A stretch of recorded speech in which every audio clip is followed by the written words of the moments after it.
नमस्कार। आज हम बात करेंगे दर्पण समीकरण के बारे में। अब सबसे पहले हम देखते हैं यहाँ पे दर्पण समीकरण किसके लिए, अवतल दर्पण के लिए। किसके लिए देखेंगे, अवतल दर्पण के लिए।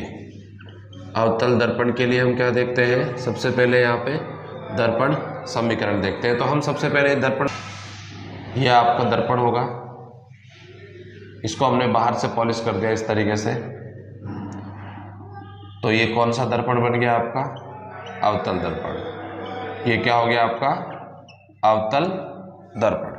ठीक है, अब देखना इसके अंदर ये हमारा मुख्य अक्ष हो गई, इसको मुख्य अक्ष बोलेंगे। मुख्य अक्ष पर ये बिंदु ध्रुव हो गया अपना, और यहां मान लीजिए इसका ये सी मान लिया, सेंटर ऑफ मास। यहां मैंने ऑब्जेक्ट को रखा।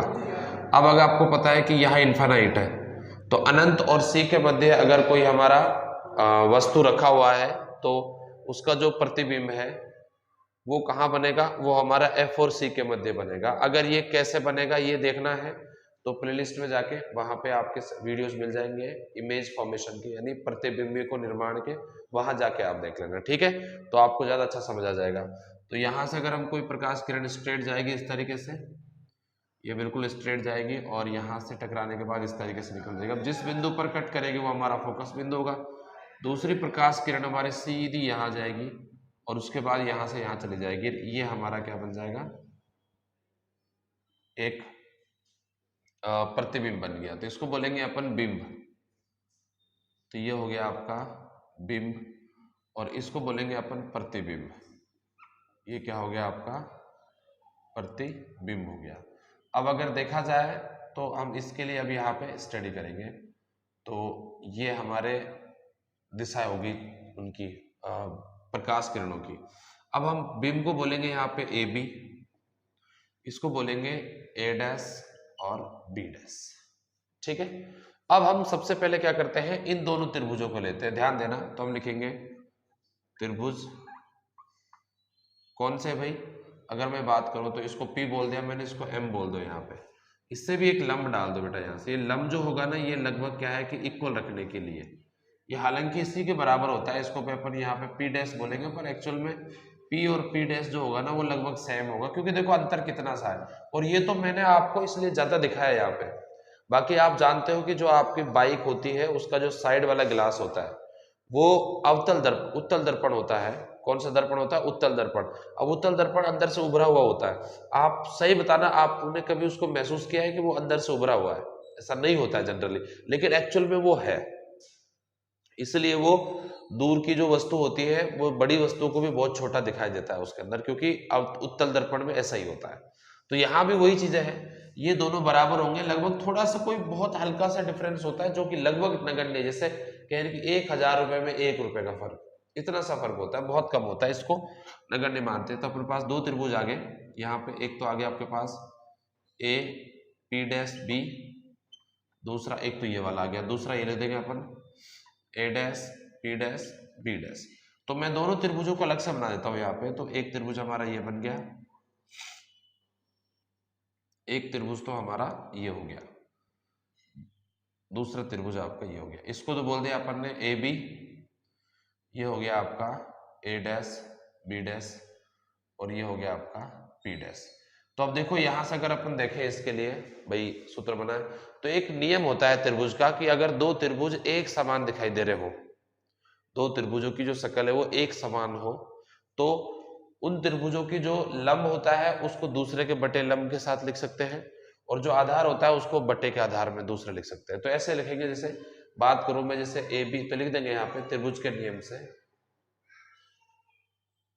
त्रिभुज के नियम से क्या लिखेंगे अपन कि जो ए बी होगा, यानी अगर इस त्रिभुज को मैं पहला मान लेता हूं, ये त्रिभुज दूसरा हो गया, तो पहले त्रिभुज का लंब ए बी बटे दूसरे त्रिभुज का लंब क्या हो जाएगा, ए डैश बी डैश। अब पहला त्रिभुज पहले लिया है तो पहले त्रिभुज का पहला आधार आ जाएगा यहाँ पे ए पी डैश, फिर दूसरे त्रिभुज का आधार क्या हो जाएगा, ए डैश बी डैश। ये आ गया आपकी समीकरण नंबर 1। ऐसे ही हम दूसरा देखते हैं भाई। यहाँ पे दूसरा देखो, पहला त्रिभुज तो ये ले लिया अपन ने, दूसरा ये ले लिया। अब तीसरा त्रिभुज अपन इसको लेंगे और चौथा इसको लेंगे, तो अपन दो इन त्रिभुज देखेंगे तीसरे और चौथे से। तो यहां लिखेंगे अपन त्रिभुज एम एफ पी डैश और ऐसे ही B dash F A dash, हो गया ना। तो ये त्रिभुज में अगर यहाँ पे बनाऊं तो ये त्रिभुज ऐसे बनेंगे भाई, इस तरीके से। ये लो, ये हो जाएगा आपका ए डैश बी डैश, ये आपका एम और ये आपका पी, ये आपका एफ हो गया। अब देखो ये दोनों त्रिभुज भी ऐसे ही है, इसको तो नंबर तीसरा था और ये नंबर कौन सा है, चौथा। वही अगर इसके लिए भी ऐसे लिखे अपन त्रिभुज के नियम से, तो इसके लिए भी त्रिभुज का नियम क्या बनेगा आपका, एम पी बटा ए डैश बी डैश। देखो इस त्रिभुज का लंब फिर इस त्रिभुज का लंब, तो हो गया ना एम पी बटा ए डैश बी डैश। ऐसा जरूरी नहीं है कि सर इस त्रिभुज का लंब को पहले अपन ऊपर रखें, आप चाहो तो पहले इसको रख दो, उसको नीचे रख देना, उसको उल्टा करोगे तो यही आंसर मिलेगा। ठीक है, इसमें ये स्वतंत्रता है, आप ऐसा कर सकते हो। पहला त्रिभुज हमने ये लिया है तो एफ पी, लेकिन ध्यान रहे जिसको पहले लोगे ना उसको ही ऊपर रखना है। अब जिसको पहला अगर इसको लिया तो इसको ही ऊपर रखना है, चाहे तो लंब हो चाहे आधार हो। तो यहाँ पर अपन क्या लिखेंगे, F P upon A dash F. अब आपको पता है कि जो आपका एमपी है यानी एमपी है वो किसके बराबर है, एबी के। देखो अगर देखा जाए तो ये आयत ही बन रहा है, आयत के आमने सामने की जो भुजाएं होती है वो क्या होती है, बराबर होती है। तो ए बी किसके बराबर हो गया, इस एम पी के बराबर हो गया। तो अपन ये भी तो कह सकते हैं कि जो आपका ए बी है वो किसके बराबर होता है, एम पी के। तो अपन इसको चाहे तो उल्टा लिख दो चाहे ऐसे लिख दो, ऐसे लिख दो कि जो आपका एम पी है वो किसके बराबर हो गया, ए बी के बराबर हो गया। तो इसमें वैल्यू रखो तो क्या बन जाएगा, A B upon A dash B dash is equal to F P upon A dash F. ये समीकरण नंबर कौन सी मिल गई आपको, दूसरी मिल गई। ठीक है, अब देखो ये भी A B upon A dash B dash, ये भी A B upon A dash B dash, तो अपन दोनों को बराबर रख सकते हैं। तो लिख सकते हैं यहाँ पे समीकरण एक व दो से। तो एक व दो से क्या आ जाएगा आपके पास, A P dash upon A dash P dash बराबर F P upon A dash F. ये समीकरण नंबर कौन से आ गई आपकी, तीसरी। बस अब कुछ नहीं करना है, इसमें नाम रखना, वैल्यू रखनी है। देखो इसमें क्या है कि ये वाली जो दूरी है वो यू हो गई, यानी अपन कैसे कह सकते हैं कि जो बिंब की दूरी है ध्रुव से वो कितनी है, यू। और जो आपके प्रतिबिंब की दूरी है उसको अपन ने बोल दिया स्मॉल बी, और जो आपके फोकस की दूरी है उसको बोल दिया स्मॉल एफ। ये फोकस दूरी हो गई स्मॉल एफ। तो मैं यहाँ पे इनकी मान रखता हूं चिन्ह परिपाटी का उपयोग कर।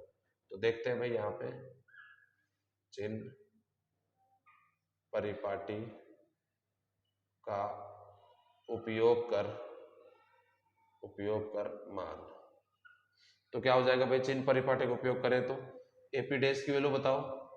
देखो उधर देखो ध्यान से, ए पी डैश यहां से लेके यहां तक कितना है, यू, और ये इधर की तरफ है तो यहाँ पे चिन्ह क्या आ जाएगा, माइनस यू। तो इसको अपन माइनस यू लिखेंगे।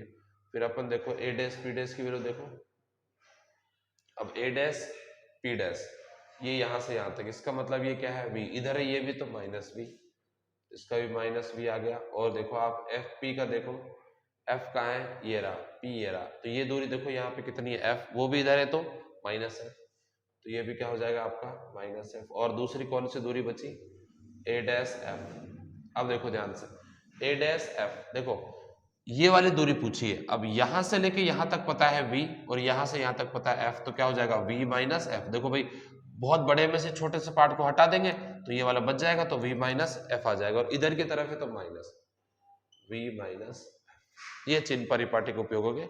इन सभी वैल्यू जो ये है त्रिभुज में जो ये आई थी, ये दो समीकरण, इनके मान प्राप्त कर लिए। अब इसे मान को रख दो, समीकरण उपरोक्त मान समीकरण 3 में रखने पर तो भाई समीकरण 3 में ए डैश पी डैश क्या हो जाएगा, minus U upon A dash P dash क्या हो जाएगा, minus V is equals to minus F और माइनस वी माइनस एफ। अब माइनस माइनस से सारे प्लस और फिर क्रॉस मल्टीप्लाई कर दो, तो ये हो जाएगा आपका u v माइनस एफ और ये हो जाएगा वी एफ। तो इसको u v minus u f is equals to V F. अब दोनों तरफ UVF से भाग देने पर तो क्या हो जाएगा भाई, UV upon UVF minus UF upon UVF is equals to VF upon UVF। देखो U से U कैंसल, V से V तो क्या हो गया 1 अपॉन F माइनस U से U कैंसल, F से F तो 1 अपॉन V, और यहाँ देखो V से V कैंसल, F से F तो 1 अपॉन U। अब इसको इधर लिखे अपन तो यहाँ से क्या लिख सकते हैं भाई इस फॉर्मूले को, 1 upon F is equals to 1 upon U plus 1 upon V। ये क्या होता है आपका दर्पण सूत्र होता है। क्या बोलते हैं इसको, दर्पण सूत्र बोलते हैं भाई। तो ये क्या हो गया आपका दर्पण सूत्र हो गया अवतल के लिए। अब उत्तल के लिए भी दर्पण सूत्र वही रहेगा, केवल और केवल अगर देखा जाएगा तो उत्तल दर्पण के लिए जो अंतर आएगा वो केवल और केवल क्या आएगा, चित्र का आएगा, वो भी अपन अभी देख लेंगे। ठीक है, आई थिंक ये बात आपको समझ आ गई होगी, बहुत इजी है। देखो एक त्रिभुज हमने ये लिया, दूसरा त्रिभुज ये लिया, इससे देख लिया, अलग से बना लेना ताकि अपने को इजीली ये समीकरण प्राप्त हो जाए। फिर दूसरा त्रिभुज अपन ने ये लिया, इससे भी एक समीकरण प्राप्त हुआ। इन दोनों को देखो, इसको और इसको बराबर रखा तो ये समीकरण प्राप्त हो गया। इसमें हमने सिंपल मान रखे, सॉल्व किया, आंसर आ गया। वैसे ही अब किसका देखते हैं अपन, अब अपन देखते हैं उत्तल दर्पण के लिए। तो देखो इसमें कोई फर्क नहीं पड़ेगा, केवल डायग्राम चेंज होगा। तो उत्तल दर्पण के लिए देखें तो इसका डायग्राम अपन चेंज कर देंगे और बहुत इजीली इसको भी अपन समझ लेंगे। देखो ध्यान से, कैसे, ये क्या है, ये अवतल नहीं, उत्तल लेंगे अपन। उत्तल दर्पण के लिए, उत्तल दर्पण के लिए देखना, ये हमारा चित्र बन जाएगा। उत्तल दर्पण के लिए ये चित्र बन गया, देखो बन गया ना। ये अपना पॉलिश कर दिया अपन ने इसको, और ये अपनी कोई ध्रुव हो गया। अब वस्तु आपकी यहाँ रखी है, ये आपके वो जो हमने पढ़े ना प्रतिबिंब निर्माण, उसमें सबसे लास्ट वाला मैं बना रहा हूँ। ठीक है, यहां से प्रकाश किरण ऐसे जाएगी, वो ऐसे चली जाएगी। अब इस बिंदु को देखें अपन तो ये बिल्कुल यहाँ आ जाएगा, ये पॉइंट हो गया आपका F।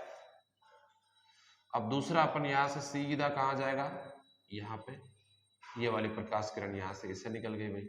इस प्रकाश किरण को अगर अपन पीछे की तरफ ले जाए तो ये हमारा एक और, ये आपका हो गया AB, ऐसे ये हो जाएगा आपका A डैश B डैश। अब देखो ये वाली जो दूरी है वो तो U है आपके लिए, ऐसे अपन यहाँ से एक लंब और डाल देंगे, ये लंब डाल दिया अपन लोग, ये भी वही, ये P तो ये P डैश, लगभग बराबर होंगे, वही सेम कॉन्सेप्ट होगा। और ये जो डिस्टेंस होगी आपकी ये वाली, इसको बोलेंगे V, इस वाले डिस्टेंस को, यहाँ तक वाली को, इसको क्या बोल देंगे, यहाँ तक वाली को V डिस्टेंस बोल देंगे कि भाई आपका प्रतिबिंब यही तो बन रहा है, तो इसको V बोल देंगे। और इस वाले को अपन बोल देंगे F, यानी इस बार F बड़ा हो गया और V छोटा हो गया, तो F माइनस V वाली सिचुएशन आएगी। ठीक है, अब देखो, अब अपने पास एक त्रिभुज तो ये हो गया, और दूसरा त्रिभुज अपन ले लेंगे ये वाला, ये दूसरा। तो ये त्रिभुज बदल जाएगा, नाम नहीं बदलेंगे, बस केवल और केवल त्रिभुज बदलेगा। त्रिभुज अपन ने ये ले लिया भाई, देखो ये त्रिभुज बन गया ना। ये आपका था AB, ये आपका P डैश, और ये क्या हो गया आपका A dash B dash. Same है, देखो या वो P डैश दोनों के बीच में है P डैश। अब सेम ये समीकरण बनेगी इससे। एक और त्रिभुज देखो, फिर अपन लेंगे नंबर 3 इसको ले लेंगे और नंबर 4 इसको। तो एक त्रिभुज का ये भी सिर्फ डायग्राम बनेगा, बाकी कोई चीज चेंज नहीं होगी, थोड़ा बहुत जो बदलेगा वो बता दूंगा मैं आपको। तो यहाँ पे आपके पास ये त्रिभुज है, ये तो ये त्रिभुज बन गया भाई, और ये रह गया। अब ये तो हो गया आपके पास कौन सा F, ये हो गया A डैश, ये हो गया आपके पास B डैश, इसको मैंने M बोल दिया, ये त्रिभुज क्या हो गया M, और ये क्या हो गया आपके पास P डैश। देखो ये सेम त्रिभुज है। अब समीकरण, तीसरा त्रिभुज तो ये पूरा है, पूरा तीसरा त्रिभुज पूरा है, और चौथा ये छोटा सा है, ये वाला। तो देखो अपन वही देखेंगे यहाँ पे भी MP, अब MP डैश लगा दो भले, चाहे MP डैश वहां भी डैश लगा देना, MP डैश और AB डैश B डैश। तो एक त्रिभुज पूरे का तो ये, और दूसरे का ये। देखो एक त्रिभुज तो इसको अगर बीच वाले को हटा दो तो पूरा है, और एक इसको हटा दो फिर ये वाला है, तो ये समीकरण प्राप्त हो गई।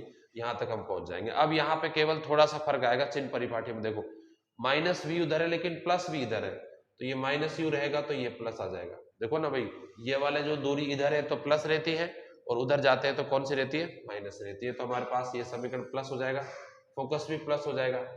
और यहाँ पे आएगा एफ माइनस वी, देखो बड़ा कौन है एफ, फिर छोटा कौन है वी, तो एफ माइनस वी आएगा।